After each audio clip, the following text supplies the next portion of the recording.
Hey guys, what's up? It's your boy Esther everywhere, bringing you guys another banger of a video. And in today's video, we'll be looking at the upcoming pattern switch, which could bring snowy conditions to all portions of the Northeast and Midland, and even possibly portions of the Southeast, along with the Midwest. So without further ado, let's get started. As you can see here, it's on 7 p.m. December 23rd. We can see we do have this storm developing in the Midwest. We can see snow in Wyoming, Montana, and Colorado, and then we do have some rain and Gulf moistures getting sucked up by this 1,000 millibar low pressure system that is getting sucked up. And as we move this along,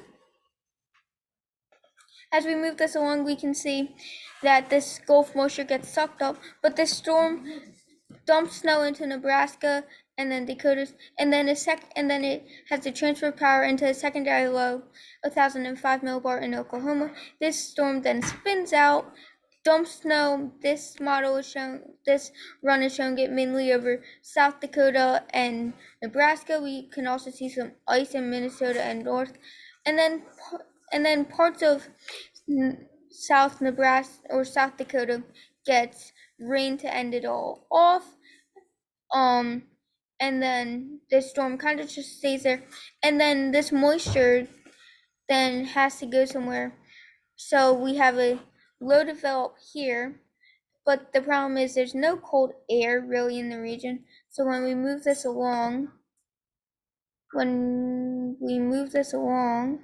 we can see kind of just rides up the coast.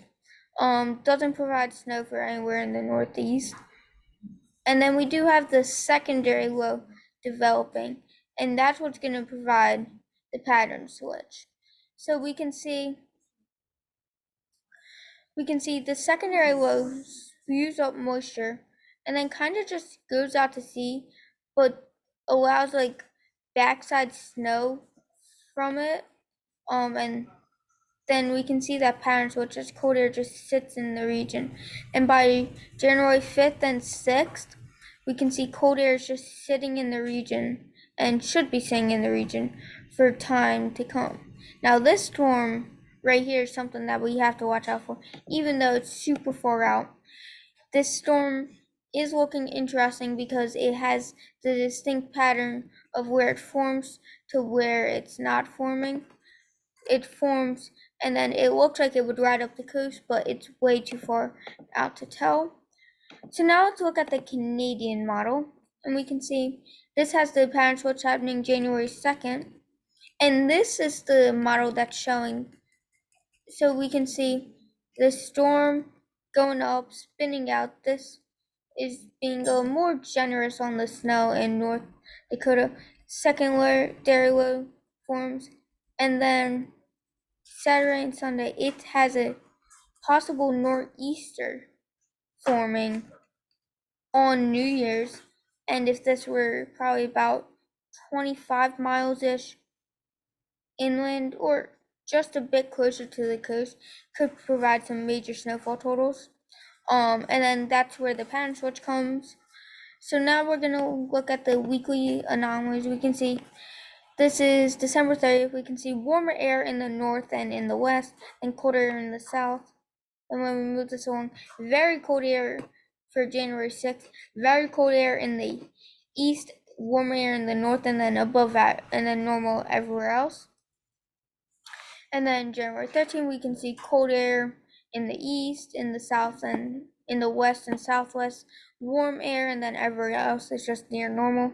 Then by January 20th, it has the cold air kind of moving out, and then February 3rd, it has more cold air coming in. So this will be something to look out for as we move along. But before I do end this video, I'm gonna look at the snowfall for that storm that we were talking about. If we go back, we can see it's showing widespread, a big bunch of 10 plus inches in this area. And if we go to the Canadian model, showing more heavier snowfall with a widespread foot plus, even 16 inches plus, and an isolated 2 feet. So with this being said, that's all that there is for today's video. I hope you guys enjoyed. If you do, make sure you guys hit that like button and subscribe. I'll see y'all in the next video. Peace out, everyone.